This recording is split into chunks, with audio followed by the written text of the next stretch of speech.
17-year-old gone missing in St. Catherine. She was last seen at the Portmore Mall.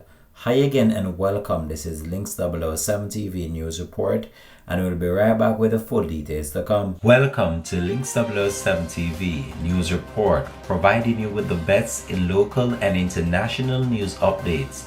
This is a place where you can get the most reliable and informative news information.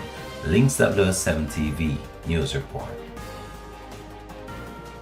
Welcome back and thanks for joining us. This is Links 007 TV News Report. An alert has been activated for 17-year-old Michaela Marsh of Cedar Grove, Gregory Park, St. Catherine, who has been missing since Wednesday, June the 11th. She is of brown complexion, slim built, and about 162 centimeters, or 5 feet 4 inches tall. Reports from the Caymanas police are that at around 1:30 p.m., Michaela was last seen at the Portmore Mall in the parish. At the time, she was wearing a grey t-shirt and khaki jeans. She has not been seen or heard from since.